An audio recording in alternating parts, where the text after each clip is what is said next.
फक्त ₹6,228 केलेल्या बजेट हम्पी ट्रिपचा हा आहे डिटेल प्लॅन. आपले स्वागत आहे बजेट भटकंती फीचरिंग हम्पी या सिरीजमध्ये, जेथे आपण हम्पी बजेट ट्रिप करणार आहोत. मुंबईवरून रात्री निघणाऱ्या ट्रेनने तुम्ही दुसऱ्या दिवशी दुपारी 1च्या सुमारास हॉस्पिटलला पोहोचाल. स्टेशन बाहेरील ऑटोने हम्पी बाजार भागातील तुमच्या स्टेच्या ठिकाण गाठा.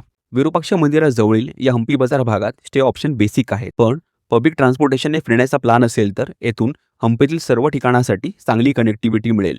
फ्रेश झाल्यावर जवळपासच्या रेस्टॉरंटमध्ये या व्ह्यू सोबत जेवणाचा आस्वाद घेऊन विरूपाक्ष मंदिर पहा. विरूपाक्ष मंदिरासमोरील विजय विठ्ठल मंदिराकडे जाणाऱ्या या कंपाबुपा मार्गाने एकशिला नंदी, अच्युतराय मंदिर, श्री रंगनाथ स्वामी मंदिर, नरसिंह मंदिर, सुग्रीव गुफा, राजदुला पाहून विजय विठ्ठल मंदिराला भेट द्या.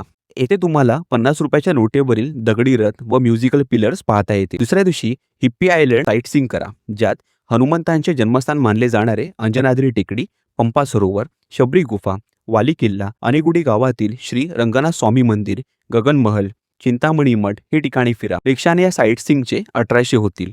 टू व्हीलरने फिरल्यास त्याहीपेक्षा कमी दरात हे ठिकाणी फिरता येतील. पण उन्हाळ्यात जात असाल तर ऑटोने फिरताना कमी त्रास होईल. त्याच दिवशी संध्याकाळी तुंगभद्रा नदीत कोरॅकल राईड अनुभवून सासेवेकालू गणेश, कडलेकालू गणेश पाहून हेमकुटा टेकडीवरून मस्त सूर्यास्त पहा. तिसऱ्या दिवशी पहाटे मातंग हिलचा ट्रेक करा, पण उंचीची भीती असलेली लोक, लहान मुलं, वयस्कर मंडळी सोबत असतील तर हा ट्रेक स्किप केलेलाच बरा. यानंतर हम्पी लोकल साईटसीइंग करा, ज्यात टू व्हीलरने कृष्णा मंदिर, लक्ष्मी नरसिंह शिल्प, बडविलिंग, क्वीन्स बाथ, रॉयल एन्क्लोजर, जनाना एन्क्लोजर पाहून अखेरीस तुमच्या स्टेच्या ठिकाणावरून सामान पिकअप करून दुपारी 1:40 हॉस्पेट जंक्शनवरून मुंबईला जाणाऱ्या ट्रेनने पुढच्या दिवशी सकाळी 4 ते 5च्या दरम्यान तुम्ही मुंबई गाठाल.